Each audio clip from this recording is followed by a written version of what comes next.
Wherever there's a conflict of classes, usually there's also a conflict of interests involved, which creates a mutual hostility and inevitably impacts human relations.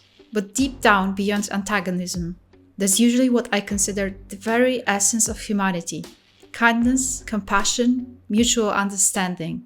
Arcane's portrayal of difference of classes and potential conflict it creates is, like many other aspects this show just got right, absolutely impeccable, and I figured it's time to have a closer look at how it was represented, starting from the general view at the worlds of Piltover and Zaun, sliding down through a pyramid, if you will, to the very bottom of this aspect, what it really is all about, people and their similarities, aside their differences. There's several aspects that differentiate overall situation for people of Piltover and Zaun, and what creates the most accurate metaphor is the fact that they used to be united before several obstacles made their life circumstances contrasting. It means there must have been a reason to live in harmony, and that reason still shows within some of Arcane's main characters. Let's have a closer look at them. Long before the division described in Arcane through the character of League of Legends' non-existent antagonist Silco, the twin cities coexisted in peace. Region has a long history and it has already functioned as a port city of Oshra van Zaun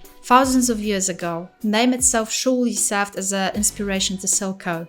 As time passed, the ambitions of the people grew and a plan to make a canal across hatched around 300 years ago. The excavations ended up making the land under the city unstable, and one day, entire districts of River Pilt collapsed. These unfortunate parts of the city would evolve into the current Zaun, while the new Piltover would rise on the cliffs above. Can you believe it? Our city is about to turn 200 years old. A bicentennial. It's shaping up to be an amazing progress day. In a way then, Silco, by dreaming of Nation of Zaun and creating it, mostly legitimized what has already existed prior. After all, after these events, regions, geographically speaking, couldn't possibly compete nor coexist the way they used to. And as history has shown many times over and over again, success of one group of people is usually built on the tragedy of others. With the canal and its sea gates finished, the twin cities became a focal point of all trade between two continents of Valoran and Shurimon, bringing immense wealth to mostly Piltover. Piltover became the cultural center of Valoran, which values innovation above all else. The city is mostly run by rich and powerful clans. The finest Piltovian innovations are powered by Hextech, a fusion of magic and technology that is based on rare crystals. Piltovians do not lack anything. The city is quite prosperous. In the meantime, Zaun, in return, became the home of more experimental science, pollution and black markets. Large part of the city are constantly enveloped in smog, the so-called Zaun Grey. Instead of the expensive Hextech crystals, the inventors have created the cheaper, albeit more dangerous Chemtech. The power is held by chemical barons, which are basically crime lords. There is several aspects underlined by Arcane that portray and just how much opposition the regions of Piltover and Zaun stand, and how it influences what's very much an artificial division between humans that technically should be allowed to develop and progress with access to similar opportunities. Arcane, among other ways, describes this opposition with colors. The top side is bright, cheerful, full of fresh colors, white, green, blue, whereas dominant colors in Zaun are almost decadent, fluorescent green, grey, toned down, grim. The location itself plays a major role within the created division as well. Piltover rising on the cliffs with Zaun placed within the collapsed southern areas, having less direct access to the sunlight, if any at all, and with the river of Pilt just below it, risking that any potential flood would destroy most parts of the areas, leaving Piltover intact. This itself leads to the uneven distribution of goods, to start with Piltover having access to Hextech, Hex Gates, to overall healthier environment, flora and fauna, and with Zaun aiming to catch up with cheaper substances that are not nearly as safe.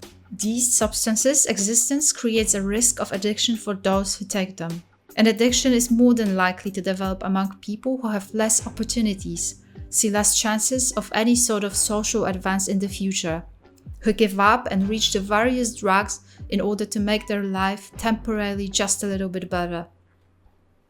This, in exchange, creates a vicious circle of these people wanting access to more and more of these drugs.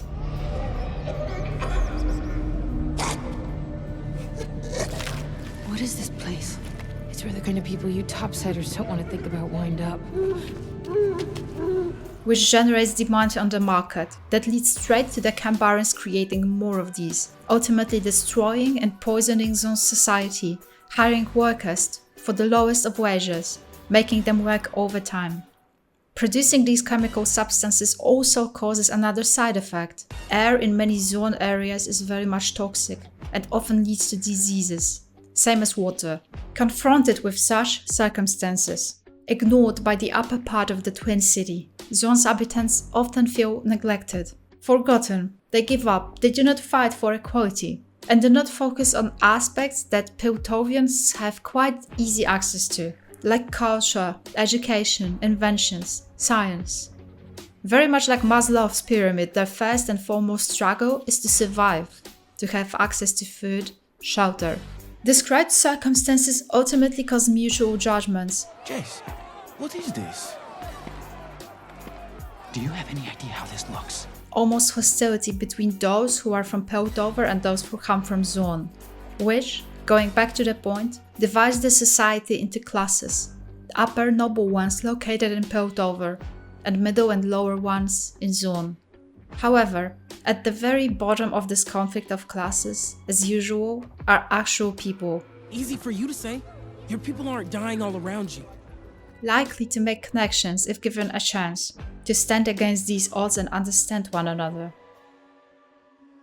Some of Arcane bonds confront us with these differences in a perfect way and show us behind them there's always a person whose needs and experiences should be most of all understood, and that the very primal thing about humans is that they make bonds that go beyond any artificial concepts like classes. I wouldn't be myself if I haven't started with Caitlyn and Vi. Most obvious example of a connection that started off with mutual hostility and went as far as, yeah, I'm gonna say it, falling in love. I could have started with another bond, that of Jace and Victor. However, and you might disagree with me here, neither one of them fully stands for where they come from today. Jace originally comes from Flaywood. He was given a chance in Piltover and given a patron within the Caraman clan, resulting in him making his way into the upper class, eventually becoming a council member. Our most famous protege, Jace Tallis, the visionary behind the Hex Gates, a beacon of trade and prosperity for our great city of progress. But it was a struggle and a bumpy road. Similarly, Victor does come from Zaun. However, even Jace needed to be reminded of that. I told you I knew someone. Well, you didn't say they were from the Undercity? What difference does that make? They're dangerous. I'm from the Undercity. He fought his way up and eventually became an assistant to Heimerdinger at the university, gaining a respected position, particularly after co-inventing Hextech. While their relationship surely goes beyond any classes, their situation to start with did not differ as much, making it easier to connect. Caitlyn and Vi, on the other hand, their circumstances could not differ anymore. Vi comes from Zaun. Her parents died during Vander and Silko's revolution. Vander took her in and raised her just next to the last drop pub. Shelter, food, everything essential was provided for her, but it did not go beyond that, and of course values Vander passed on to her. However, for example, she did assume that it is acceptable to create a heist, to steal goods from Piltover since, in her own words, We stay out of Piltover's business. Why? They've got plenty, while we're down here scraping together coins. which shows overall influence Zaun had on her. In fact, the very first time Caitlyn and Vi are close to one another is right in the middle of that very heist that initiated Arcane's events. Except Vi is the one stealing, and Caitlyn in a way is the one that she steals from, since Jace's lab is almost entirely sponsored by her family, the Caramans. That's your parents' money you're dropping. The Caraman is a wealthy clan, one of these that rule over Piltover. Cassandra Kiraman is part of the council. Caitlyn had everything provided for her. She had access to culture, education, elite activities like hunting, proper food, even a position at the Enforcers when she wanted one. Although within its range, she preferred to make her own way up and not to be defined by her family. As one of the characters that within Arcane's narrative connect upper and lower parts of the Twin City, she had the willingness to understand problems that destroy Zaun, and such possibility was offered to her through meeting Vi. You don't know anything. Vi's parents were killed by the Enforcers, so her initial hostility towards Caitlyn only felt natural. However, as the story progressed, as they got to spend time together with one another, they not only acknowledged each other's points of view, each other's perspectives, they also realized that despite their differences, despite the fact their methods might differ, they share similar values. It's wrong what's been done to you. You'd be well within your rights to keep it. I couldn't blame you. But if you do, this cycle of violence will never stop. This city needs healing. More than I ever realized. Caitlyn isn't the type of a person Vi would imagine her to be. She does not swagger, she doesn't want to use her privileged position unless she'd be using it for good, like setting a meeting with the council, or, ironically, getting Vi out of Stillwater prison using Jace's supposed approval. More than that, she's an empathetic person. We can see that as she's going deeper and deeper within the levels of Zaun, not only literally but also symbolically. She is intuitive, compassionate and understanding, which helps her see beyond what is right in front of her eyes. She also sees the reason behind all that has happened. As a result, seeing Caitlyn's compassion and lack of the usual judgment, Vi's view is modified as well. Caitlyn and Vi's origins did not define them, creating an almost perfect example of a connection that goes way beyond the Twin Cities and its division. But there's one that's even better in a way. Contrary to Caitlyn and Vi, what mostly connects Heimerdinger and Ekko is their passion for science and inventions. Ekko is the very essence of what is good in Zaun, despite its tragic circumstances and appearances. Both in the League of Legends canon and in Arcane, Ekko is born with a brilliant mind, first for innovation, that his parents very early on noticed, working long hours in the factories of Zaun to be able to provide a chance for the son to move up in the ladder of classes and one day move to Piltover to excel in his abilities. That is not what Ekko wanted though, and definitely not at the cost of his parents sacrificing their health for him. Ekko, very much like Caitlyn, was able to look beyond the cruel conditions of the Zaunian streets, except he not only saw the reasons it came to be that way, what he also saw was opportunities. Where others saw junk, Ekko saw materials for his creations. Where others saw orphans and runaways, Ekko saw friends and companions. Where others saw wrecked society, driven by addiction and led by crime lords, Ekko saw a dynamic city overflowing with energy and potential for innovation, a mix of faraway cultures, immigrants united by a single desire to pioneer the future. Ekko's overall experience led him to disliking Piltis as he sees them as arrogant and self-important. Something Arcane showed us quite well when he met Caitlyn. As Ekko progressed his own inventive skills, within the League of Legends universe he managed to create a Z-drive, able to manipulate time, twisting any situation to his own advantage, a peak of his creative mind. In his wildest dreams, Ekko imagines his hometown rising up to the city of progress. Piltover would be then overshadowed by the sheer ingenuity and relentless courage of Zaun, born not from generations of privilege, but from utter daring to be better. Ekko can not only change the past, he also wants to change the future. Within the Arcane universe, Ekko is still yet to discover the Z-drive, perhaps with the help of no other than Heimerdinger, proving to us yet again that divisions are very much an artificial concept when faced with an actual human, or in this case, with an actual yodel. During the events of Act 3, Ekko ends up hurt, hiding with his broken hoverboard, an item that very much intrigued Heimerdinger, who at the time ventured to the streets of Zaun, hoping to offer his assistance to its inhabitants. Upon their meeting, surprisingly, there was no hostility at all between the two, only instant connection over the hoverboard's construction. You're wrong. It's designed for the fissures. Heimerdinger is one of the most innovative minds and esteemed inventors Piltover has ever seen.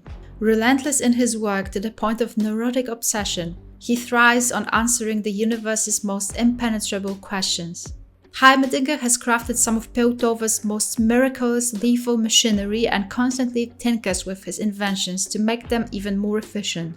Heimerdinger also believes knowledge should be shared and is devoted to teaching all who desire it. That is probably why Ekko and him shared an instant connection over their mutual inventive minds. Ekko showed to Heimerdinger what's best in Zaun. He has also shown to him geographical circumstances does not define him. If a single seed can make it down here, so could we. He still managed to create a hideout around a grand tree with shades of green and peaks of sunlight, a shelter for those who needed it, a place that impressed not only Caitlyn but also Heimerdinger, who has noticed yet again one's origins do not limit a person. After all, he did already help Victor in the past despite him being a Zaunite to begin with. Ekko and Heimerdinger's connection for sure creates one of the possible subplots for Season 2. Now, there's two other connections that I want to mention here. One we don't know much about, and the other one was a very short one, but it made an impact on me. The first one is the connection made between Vander and Grayson. We did not get to see their understanding that was made after Silco and Vander's bloody revolution. But we do know that they came to one that was surely driven by the very same ideals. To keep peace between Piltover and what was soon to become Zaun. Both Vander and Grayson most of all wanted to avoid bloodshed. In some ways that solution was far from ideal, and like many solutions in such complicated scenarios, it had its pros and cons. On one hand, it prevented the society from even more pointless deaths. On the other hand, it legitimized the toxic dependence between both cities, with Zaun clearly being the losing side of this symbiosis. Grayson was described by Marcus as a good woman. Vander, most of all, cared about peace. Grayson, at the time chief of the Enforcers, respected this about him. They easily found a common ground and made a deal that were to benefit them both, its main goal being avoiding another massacre. Vander would keep his people off the streets of Piltover, and in return Grayson would turn a blind eye and ignore certain businesses happening on the streets of Zaun. Their connection rose above any divisions between top and bottom side. They both risked plenty, since their deal would be for sure perceived as a betrayal for both Vander's followers as well as for Grayson's. Yet, they made it, because they both saw a bigger picture, cared about the well-being of those they are bound to, in one way or another, protect. Both Grayson and Vander fit the mentor archetype in Arcane. Ironically, Vander's protege was Vi and Grayson's protege in a way was Caitlyn. Both Vander and Grayson tragically died because of their ideals. The ideals that we know were passed on to Caitlyn and Vi, leading them to finding their common ground as well. Final connection I want to mention is a brief one that isn't as obvious, but also one that has been stuck on my mind ever since I first watched Arcane. It's a brief look exchanged between Mao and Vi during Vi's speech arranged at the council by Caitlyn. What was that look? What did it mean? Would it foreshadow any events for Season 2? Maybe regarding the Medarda clan and Noxus? Perhaps. But most of all, I think it was an unlikely look of compassion. Vi, determined and desperate, shouted out her views. You can't talk to him. He hates you, everything you stand for. He will never back down. Just prior to that, Mao mentioned that war must be the last solution, that she knows war and it's something that must be avoided. That's our hint right there in order to decode their brief interaction.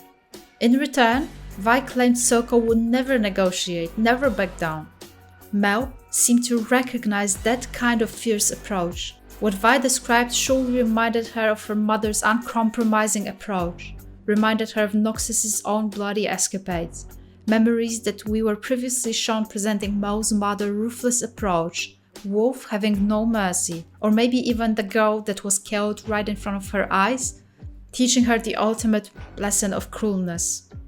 Either way, there was a single moment when Mao saw Vi's desperation and when Vi noticed Mao's glimpse of understanding.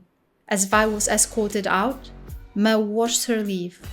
It could have been one single moment when Mel realized the true nature and seriousness of this conflict that she and other council members neglected for years, and what kind of impact it might have when a bigger fish than Silco appears.